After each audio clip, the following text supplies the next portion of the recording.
എൻ്റെ പേര് ഷാജിമോൾ. ഞാൻ ഇടുക്കി ജില്ലയിൽ രാജകുമാരി എന്ന ദേശത്തു നിന്ന് വരുന്നു. 2023 ആഗസ്റ്റ് 6-ാം തീയതിയാണ് ആദ്യമായി ഉടമ്പടി എടുത്തത്. ഉടമ്പടിയെക്കുറിച്ച് എനിക്ക് എന്താണ് ഒന്നും അതിനെക്കുറിച്ച് അറിയില്ലായിരുന്നു. കാരണം ഞങ്ങളുടെ ഏലത്തിൽ പണിയാൻ വന്ന ഒരു കൊച്ചു പറഞ്ഞാണ് അമ്മ മാതാവിനെ പറ്റിയും ഈശോയെ പറ്റിയും കൂടുതൽ അറിയുവാൻ ഇടയായത്. ആ കൊച്ച് യൂട്യൂബിലൂടെയുള്ള പാട്ടുകളും അച്ഛൻ്റെ ധ്യാനങ്ങളും എല്ലാം സാക്ഷ്യങ്ങളെല്ലാം കേൾക്കുന്നത് കണ്ടപ്പോൾ ഞാൻ ചോദിച്ചു, മകളെ നീ ഇതെവിടെ പോയി? എവിടെയാണ് ഈ സ്ഥലം? എങ്ങനെയാണ് നീ അവിടെ എത്തപ്പെട്ടത്? നിന്നെ ആരാണ് കൊണ്ടുപോയത് എന്നൊക്കെ ചോദിച്ചപ്പോൾ പറഞ്ഞു, ചേച്ചി എൻ്റെ ദേഹത്ത് മുഴുവനും പാടായിരുന്നു. അത് കാരണം ഞാൻ മാനസികമായിട്ട് ഭയങ്കര വേദന അനുഭവിക്കുമായിരുന്നു. അപ്പം എൻ്റെ ഒരു കൂട്ടുകാർ പറഞ്ഞ് ഞാൻ അതുവഴിയാണ് പരിശുദ്ധ അമ്മയുടെ ദേവാലയത്തിൽ പോകാനിടയായത്. ആ മകള് ഇവിടുത്തെ വിശുദ്ധ തൈലവും ഉപ്പും ഉപയോഗിച്ച് ആ മകളുടെ ദേഹത്ത് വന്നിരുന്ന എല്ലാ വെള്ളപ്പാടുകൾക്കും നിറം മങ്ങുന്നുണ്ടായിരുന്നു. അപ്പം ഞങ്ങൾക്കതെല്ലാം കാട്ടിൽ പണിതുകൊണ്ടിരുന്ന എല്ലാവർക്കും അത് കണ്ടപ്പോൾ ഈ കുട്ടിയുടെ ദേഹത്ത് ഇത്രയ്ക്ക് മാറ്റം സംഭവിക്കണമെങ്കിൽ അമ്മയുടെ ഒരു അത്ഭുതമാണെന്ന് എല്ലാവരും പറഞ്ഞു. അന്ന് മുതൽ ഞങ്ങൾ ഈ കുട്ടി ഫോണും കൊണ്ട് വരുമ്പോൾ രാവിലെ മുതൽ അച്ഛൻ്റെ വചനങ്ങളും ഇവിടുത്തെ സാക്ഷ്യങ്ങളും എന്നും കേൾക്കുവാൻ ഇടയായി.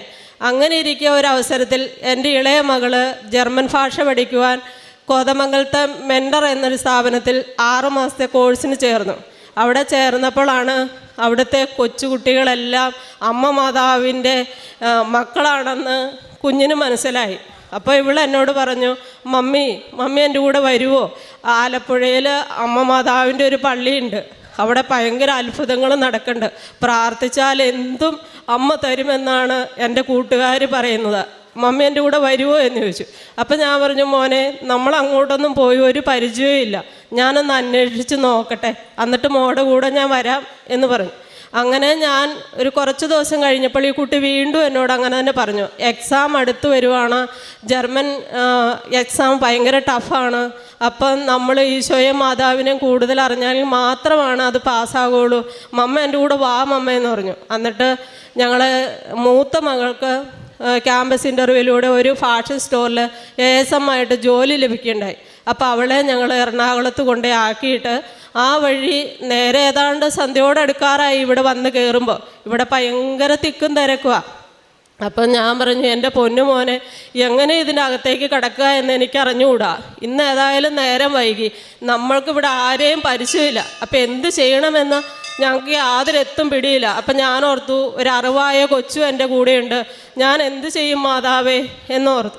അതുകൊണ്ട് ഞാൻ ആ കൗണ്ടറിൽ ചെന്ന ഒരു ബ്രദറിനോട് ചോദിച്ചു, ബ്രദറെ ഇന്ന് ഞങ്ങൾക്ക് ഇവിടെ നിൽക്കണം, ഞങ്ങൾക്ക് നാളെ ഉടമ്പടി എടുക്കണം, അമ്മയെക്കുറിച്ച് കൂടുതൽ അറിയണം, ഇവിടെ സാക്ഷ്യം പറയുന്നത് നേരിട്ട് കേൾക്കണം എന്ന് പറഞ്ഞു. അപ്പോൾ ആ ബ്രദർ എന്നോട് പറഞ്ഞു, ഇവിടുത്തെ ഒരു സിസ്റ്റർ അമ്മ നേരം പോകുമ്പോൾ പോകും, ആ കൂടെ നിങ്ങളെ വിടാം, നിങ്ങളിവിടെ വെയിറ്റ് ചെയ്യ് എന്ന് പറഞ്ഞു.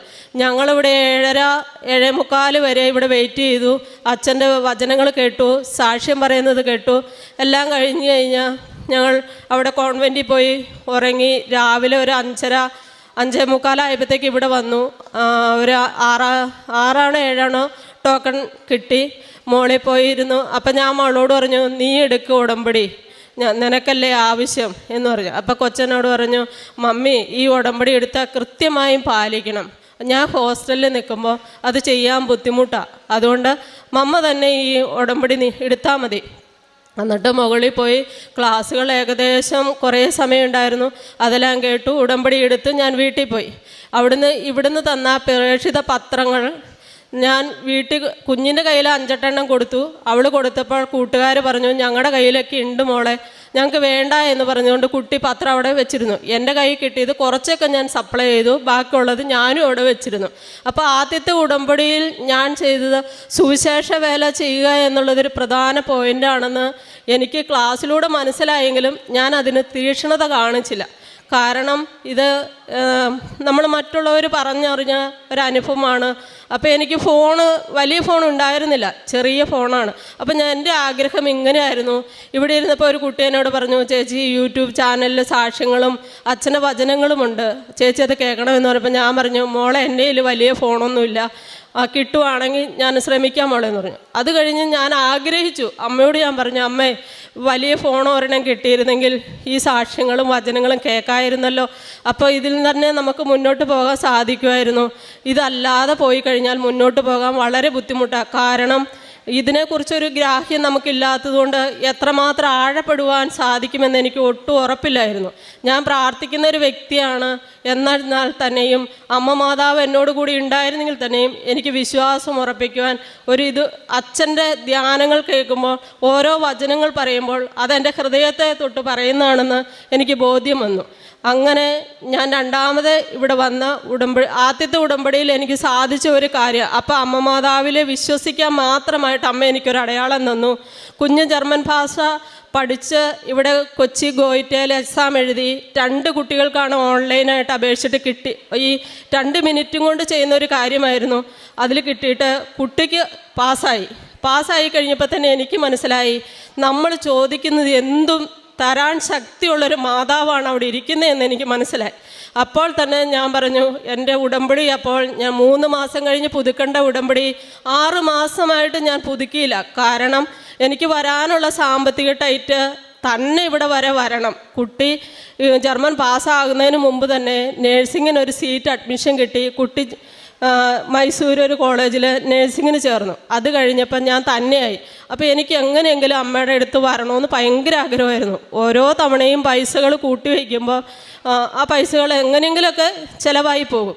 അങ്ങനെ ഞാൻ എൻ്റെ കൂട്ടുകാരോട് പറഞ്ഞു, ഞാനും നിങ്ങളുടെ കൂടെ ഏലക്ക പറിക്കാൻ വരാം, എനിക്ക് അമ്മയുടെ തിരുസന്നിധി പോകണമെങ്കിൽ വണ്ടിക്കൂലി വേണം, ഞാനും പോരുന്നുണ്ടെന്ന് പറഞ്ഞു. അങ്ങനെ എൻ്റെ ചേട്ടൻ്റെ പറമ്പിൽ ഞാൻ പണിക്കാരുടെ ഒപ്പം പണിയാൻ പോയി. 4000 രൂപയോളം പണിക്കൂലി കിട്ടിക്കഴിഞ്ഞപ്പോൾ ഞാൻ 2 സഹോദരങ്ങളോട് ചോദിച്ചു, എൻ്റെ കൂടെ പോരാമോ, ആലപ്പുഴയ്ക്ക് പോകാം നമുക്ക് മാതാവിൻ്റെ അടുത്ത്, നിങ്ങൾക്ക് വണ്ടിക്കൂലിയൊക്കെ ഞാൻ എടുക്കാം, എൻ്റെ കൂടെ പോരാമോ എന്ന് ചോദിച്ചു. അപ്പോൾ അവർ 2 പേരും പറഞ്ഞു, ഞങ്ങൾ പോരാ ചേച്ചി എന്നൊക്കെ പറഞ്ഞ് തയ്യാറായിരുന്നു.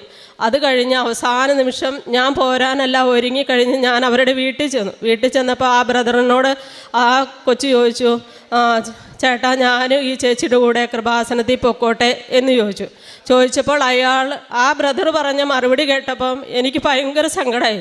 കാരണം ആ ബ്രദർ ഇങ്ങനെയാണ് പറഞ്ഞത്, ഇവിടെ തൊട്ടടുത്ത് അമ്പലമുണ്ട്, മുസ്ലിം ദേവാലയമുണ്ട്, ഗലില കുന്നുപള്ളിയുണ്ട്, നമ്മുടെ രാജകുമാരി പള്ളിയുണ്ട്, മാതാവ് അവിടെ ഇരിക്കണേ, പിന്നെ നീ എന്തിനാ ആലപ്പുഴയ്ക്ക് പോണേന്ന് ചോദിച്ചു.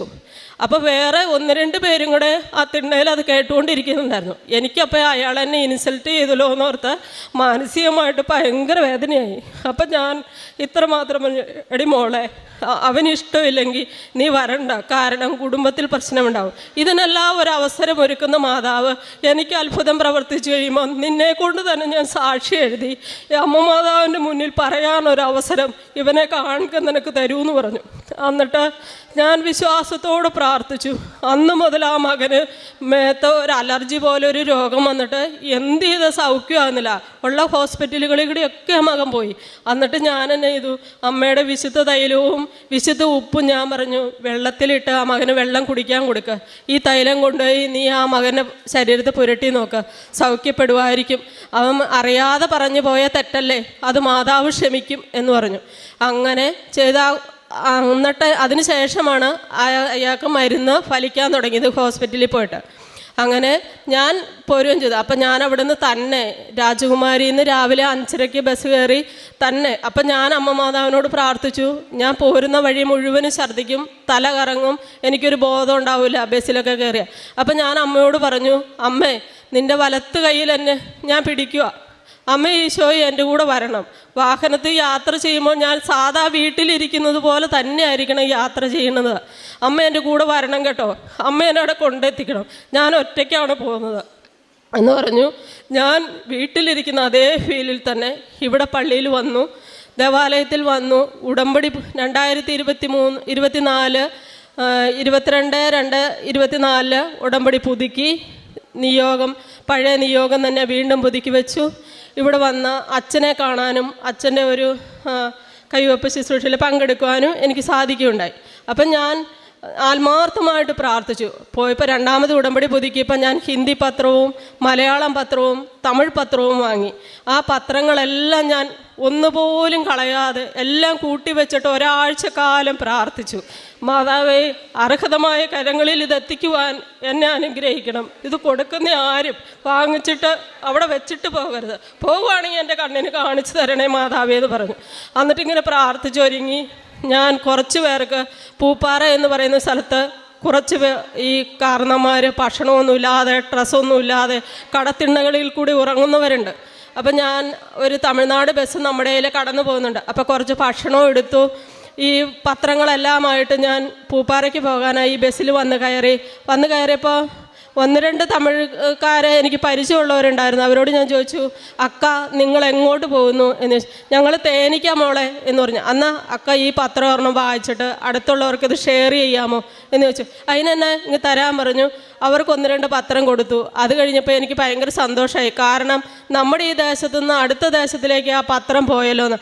അത് കഴിഞ്ഞ് ഞാൻ പൂപ്പാറ ടൗണിൽ ഇറങ്ങിയപ്പോൾ ഡ്രൈവർ എന്നോട് ചോദിക്കുകയാണ്, ഇയാൾ എങ്ങോട്ടാണ് ഈ ചോറൊക്കെ ആയിട്ടെന്ന് ചോദിച്ചു. അപ്പം ഞാൻ പറഞ്ഞു, ബ്രദറെ, ഞാനിവിടെ ഈ കടത്തിണ്ണയിലൊക്കെ കിടക്കുന്ന അപ്പച്ചന്മാർക്ക് ഭക്ഷണം കൊടുക്കാനായിട്ട് വന്നതാ ബ്രദറ്. ഞാൻ തേനി സ്റ്റാൻഡിൽ പോണേ. അപ്പം ഞാൻ പറഞ്ഞു, അമ്മ മാതാവിൻ്റെ പത്രമാണ് ഈ കൃപാസന പത്രം. ബ്രദർ വായിച്ചിട്ട് ബ്രദറിൻ്റെ സഹോദരങ്ങൾക്കെല്ലാം ഇത് ഷെയർ ചെയ്യുമോ? പള്ളേ കളയുവാണെങ്കിൽ ഒരു കാരണവശാലും ഞാൻ തരത്തില്ല. അങ്ങനെ ഞാൻ പറഞ്ഞു. ആ ബ്രദർ ആ പത്രം എല്ലാം എൻ്റെ കയ്യിൽ നിന്ന് വാങ്ങിക്കൊണ്ട് പോയി. എന്നിട്ട് ആ ബ്രദറിനെ ഞാൻ പിറ്റേ ആഴ്ചയിൽ ഇതുപോലെ പിറ്റേ മാസം പ്രേക്ഷിത പ്രവർത്തനത്തിനായിട്ട് കുറച്ച് പേർക്ക് ഭക്ഷണങ്ങളും ഒക്കെ ആയിട്ട് പോയപ്പോൾ ബ്രദറിനെ കണ്ടപ്പോൾ ഞാൻ ചോദിച്ചു, ബ്രദറെ, ആ പത്രം എല്ലാം കൊടുത്തോ എന്ന് ചോദിച്ചു. ആ ബ്രദർ പറഞ്ഞു, എൻ്റെ മകളെ, അതെല്ലാവർക്കും ഞാൻ കൊടുത്തു എന്ന് പറഞ്ഞു. അതുപോലെ മലയാളം പത്രമാണെങ്കിലും എന്നാൽ കഴിയുന്ന ഞാൻ ചെറുപ്പക്കാരായ കുട്ടികൾക്കും യുവജനങ്ങളായ ബോയ്സിനൊക്കെയാണ് കൊടുക്കാറ്. കാരണം ഭാവി തലമുറ വാഗ്ദാനം ആ കുഞ്ഞുങ്ങളാണല്ലോ. ആ കുഞ്ഞുങ്ങളോട് ഞാൻ ചെന്ന് ഞങ്ങൾ എഴുകുമയിൽ എന്ന് പറയുന്ന ഒരു സ്ഥലത്ത് കുരിശുമല കയറാൻ പോയി. പത്രം കൊടുക്കാനിടയുണ്ടായി. അത് കഴിഞ്ഞ് അവസാനം വന്നപ്പോൾ പത്രമില്ലാതെ. കാരണം ഓരോ വ്യക്തികളും കൈ നീട്ടുക, ചേച്ചി എനിക്ക് ഒരെണ്ണം തരുമോ, ആൻറ്റി എനിക്ക് ഒരെണ്ണം തരുമോ എന്ന്. അപ്പോൾ എനിക്ക് ഭയങ്കര സങ്കടമായി. അമ്മ മാതാവ് പത്രം എല്ലാം തീർന്നു പോയി, ഇനി എന്ത് ചെയ്യും? അപ്പം ഞാൻ പറഞ്ഞു, മോനെ, എന്തെങ്കിലും ഒരു ദിവസം വരാൻ സാധിക്കുകയാണെങ്കിൽ ഞാൻ കൊണ്ടു തരാട്ടോ എന്ന് പറയും. അപ്പോൾ അവിടുത്തെ ഒരു ബ്രദർ എന്നോട് പറഞ്ഞു, മാസത്തിലെ ആദ്യ വെള്ളിയാഴ്ച ഇവിടെ മലകയറ്റമുണ്ട്, ചേച്ചി അന്നേരം വരുമ്പോൾ കൊണ്ടുവന്നാൽ മതി എന്ന് പറഞ്ഞു. അങ്ങനെ ഞാൻ കഴിഞ്ഞ മാസവും ഇവിടെ ഈ മെയ് മാസം ആദ്യമേ തന്നെ വന്ന് പത്രം വാങ്ങി എൻ്റെ ചുറ്റുവട്ടമുള്ളവർക്കും അറിയാത്ത മക്കൾക്കും എല്ലാം പത്രം കൊടുക്കുകയുണ്ടായി. അങ്ങനെ പ്രേക്ഷിത വേല ഭംഗിയായി ചെയ്യുവാൻ സാധിച്ചു. അതുപോലെ നമ്മുടെ വിശുദ്ധ തൈലം എന്ന് പറയുന്നത് ഭയങ്കര ശക്തിയാണ്. കാരണം എൻ്റെ സഹോദരിക്കൊരു ഓപ്പറേഷൻ ഗർഭപാത്രം റിമൂവ് ചെയ്യുന്ന ഒരു സർജറി ആയിട്ട് ഞാൻ മൂവാറ്റുപുഴ ഹോസ്പിറ്റലിൽ പോവുകയുണ്ടായി. അവിടെ ചെന്ന് കഴിഞ്ഞപ്പോൾ പുള്ളിക്കാരുടെ ഗർഭപാത്രം പൂർണ്ണമായി നീക്കം ചെയ്ത് ഓവറിയൊക്കെ എടുത്തോളാൻ ഭയങ്കര ക്രിട്ടിക്കൽ സ്റ്റേജായിരുന്നു. അപ്പം ഞാൻ അതുവരെയും എനിക്ക് ഈ എണ്ണയിലുള്ള വിശ്വാസം വർദ്ധിച്ചില്ല. കാരണം ഇതിൻ്റെ ഫലം എന്താണെന്ന് നമ്മൾ അനുഭവിച്ചെങ്കിലല്ലേ നമുക്ക് പറയാൻ പറ്റത്തുള്ളൂ. അപ്പം ഞാൻ ഈ എണ്ണയും ഉപ്പും അതുപോലെ പ്രാർത്ഥനാ പുസ്തകങ്ങളും ബൈബിളും ഒക്കെ ആയിട്ടാണ് ഹോസ്പിറ്റലിൽ പോയത്. അപ്പോൾ പകലന്തി വരെയും അപ്പോൾ ഓപ്പറേഷൻ തിയേറ്ററിൽ കയറ്റിയപ്പോൾ ഞാൻ അവിടെ വയറിൽ തിരുമ്മി കുരിശ് വരച്ചു, വിശ്വാസ പ്രമാണം ചൊല്ലി, ബൈബിള് വായിച്ചു, അമ്മയുടെ പ്രത്യക്ഷീകരണ പ്രാർത്ഥന ചൊല്ലിക്കൊണ്ടാണ് അവിടെ ഓപ്പറേഷൻ തിയേറ്ററിൻ്റെ വാതിക്കലിരുന്നത്. അങ്ങനെ ഇരുന്ന പുള്ളിക്കാരി സർജറി കഴിഞ്ഞ് ഇറക്കി കഴിഞ്ഞ് അതിശക്തമായ വേദനയാണ്. അപ്പം ഞാൻ പ്രാർത്ഥിച്ചു, ദൈവമേ, ആ ഡോക്ടർ ഒരു ഇഞ്ചക്ഷനും കൂടി ഈ കുട്ടിക്ക് കൊടുത്തിരുന്നെങ്കിൽ ഇത്ര വേദന സഹിക്കുക. അന്നേരം ആ സിസ്റ്റർ എന്നോട് പറയണം, ചേച്ചി, മനുഷ്യ ശരീരത്തിലെ ഏറ്റവും വലിയൊരു അവയവമാണ് ഗർഭപാത്രം. അതെടുത്ത് നീക്കുക വേദനയില്ലാത്ത ആരെങ്കിലും ഉണ്ടോ? അതിൻ്റെ ഒരു വേദന സഹോദരി അനുഭവിക്കുന്നത്. പക്ഷെ അവൾ അനുഭവിക്കുന്നതിനേക്കാൾ വേദനയായിരുന്നു കണ്ടു നിന്ന് എനിക്ക് സഹിക്കാൻ സാധിച്ചില്ല. കാരണം എൻ്റെ അമ്മ മാതാവേ, അവൾ പറഞ്ഞു, ചേച്ചി, ഞാൻ മരിച്ചു പോയാൽ മതിയായിരുന്നു, എന്തിനാ ജീവിക്കുന്നത് എന്ന് പറഞ്ഞു. ഇത് കേട്ടപ്പോൾ എനിക്ക് ഭയങ്കര സങ്കടമായി.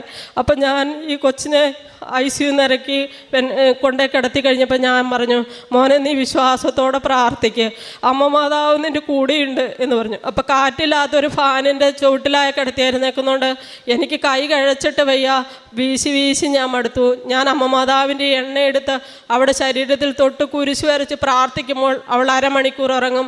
ഉറക്കം തെളിയുമ്പോൾ അവൾ പറയുന്നതാ, ചേച്ചി ആ അമ്മയുടെ എണ്ണ എൻ്റെ ഒന്ന് തേക്ക്, എനിക്ക് വേദന സഹിക്കാൻ പറ്റുന്നുള്ളത്. അന്ന് രാത്രിയിൽ അങ്ങനെ ഏകദേശം ഞാൻ നിന്ന് നേരം വെളുപ്പിച്ചു. പിറ്റേ ദിവസമായപ്പോഴത്തേക്കും അവൾക്ക് ആശ്വാസം തമ്പുരാൻ കൊടുത്തു.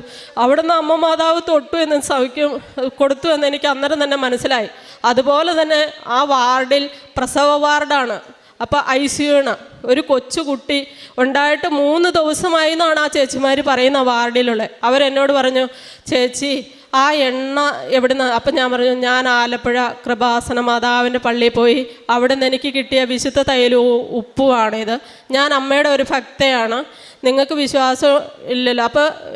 അപ്പം അവർ പറഞ്ഞു, ചേച്ചി ആ കൊച്ചു 3 ദിവസമായി ഞങ്ങളെ ഉറക്കിയിട്ട്, ഞങ്ങൾ രാപകൽ ഉറങ്ങാതിരിക്കുമായിരുന്നു എന്ന് പറഞ്ഞു. അപ്പോൾ എനിക്കൊരു പേടി.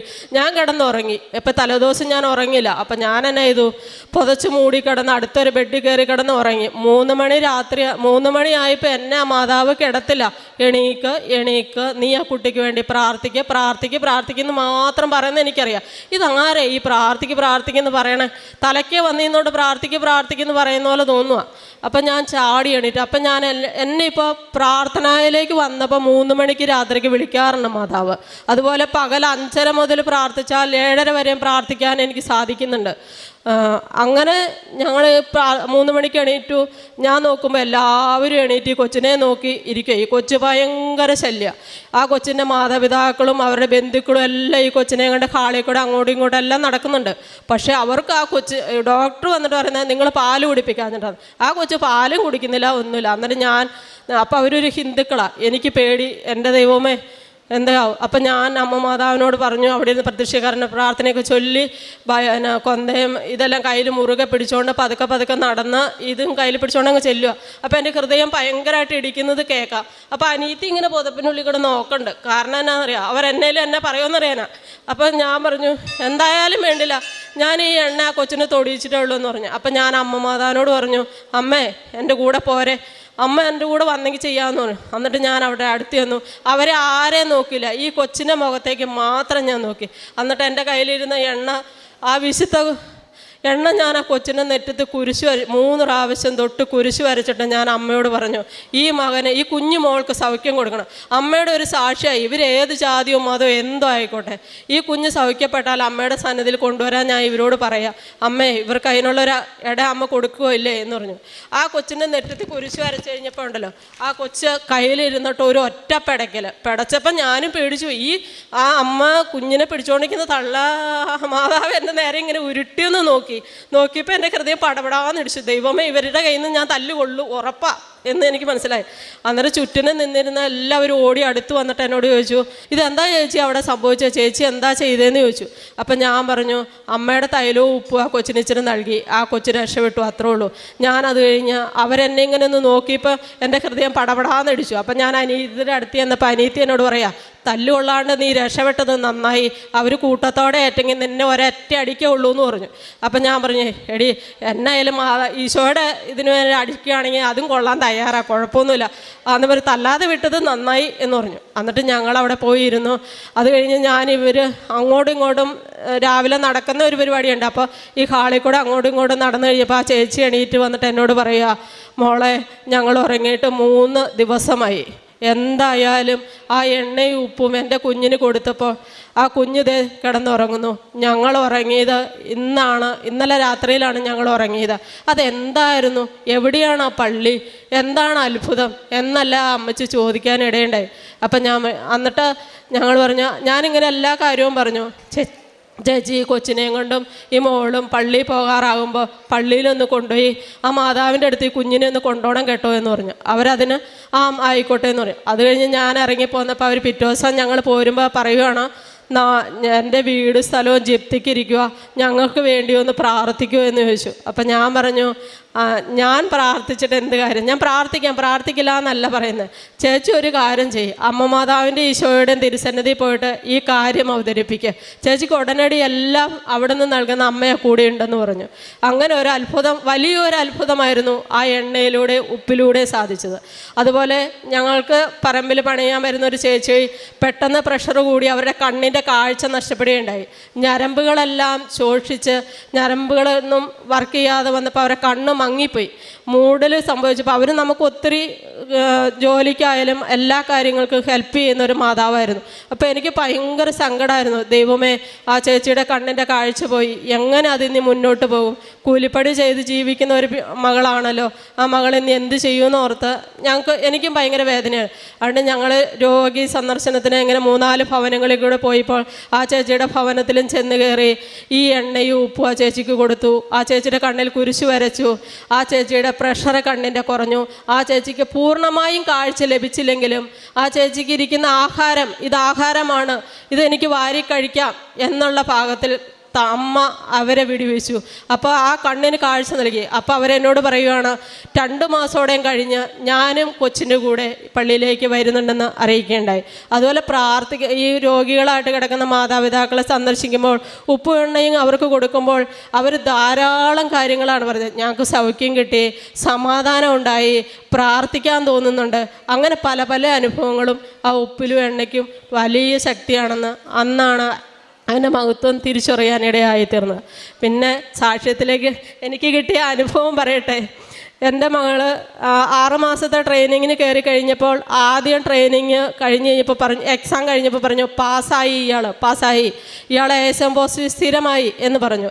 2 ദിവസം കഴിഞ്ഞപ്പോൾ അവർ തന്നെ പറയുകയാണ്, ഈ കുട്ടി 1.5 മാസത്തേക്കും കൂടെ ട്രെയിനിങ് ചെയ്യണം, ആദ്യത്തെ ഇത് പോരാ എന്ന് പറഞ്ഞു. അപ്പോൾ ഞാൻ അമ്മ മാതാവിനോട് പറഞ്ഞു, അമ്മ മാതാവെ, സന്തോഷം തന്നിട്ട് അതിനേക്കാൾ ദുഃഖം തന്നല്ലോ എന്ന് പറഞ്ഞു. എന്നിട്ട് ഞാൻ വീണ്ടും 2ാമത്തെ ഉടമ്പടിയിൽ വന്നപ്പോൾ ആ നിയോഗം വെച്ച് പ്രാർത്ഥിച്ച് ഒരാഴ്ച കഴിഞ്ഞേ ഉള്ളൂ ആ കുട്ടി ASM പോസ്റ്റിലേക്ക് സ്ഥിരം പോസ്റ്റിങ്ങായി പാസ്സായി. അതുപോലെ എൻ്റെ സഹോദരൻ്റെ ഭാര്യ എയ്ഡഡ് സ്കൂളിൽ 5 കൊല്ലമായിട്ട് ടീച്ചറായിട്ട് പഠിപ്പിക്കുമായിരുന്നു. അപ്പോൾ അവളുടെ ഒരു സ്വപ്നമായിരുന്നു സർക്കാർ സ്കൂളിൽ ജോലി കിട്ടുക എന്നുള്ളത്. എല്ലാ ക്വാളിഫിക്കേഷനും ഉണ്ടെങ്കിലും ലഭിക്കുന്നില്ലായിരുന്നു. ഞാനിവിടെ വന്ന് സാക്ഷ്യം പറഞ്ഞോളാം, അമ്മ മാതാവേ, ആ കുഞ്ഞിന് അർഹമായ സ്ഥാനം നൽകി അനുഗ്രഹിക്കണമേ എന്ന് പ്രാർത്ഥിച്ചു. അത് ഞാനിവിടെ ഒന്ന് പ്രാർത്ഥിച്ചു പോയാൽ ഒരാഴ്ചയിൽ ആദ്യം നടന്ന സംഭവമാണ് ആ കുട്ടിക്ക് ബത്തേരി സ്കൂളിൽ ഹൈസ്കൂളിൽ ടീച്ചറായിട്ട് ജോലി ലഭിക്കുകയുണ്ടായി. പിന്നെ അവൾ പഠിപ്പിച്ചിരുന്ന പഴയ സ്കൂളുകളിൽ നിന്ന് ശമ്പളങ്ങളൊന്നും പാസ്സായില്ലായിരുന്നു.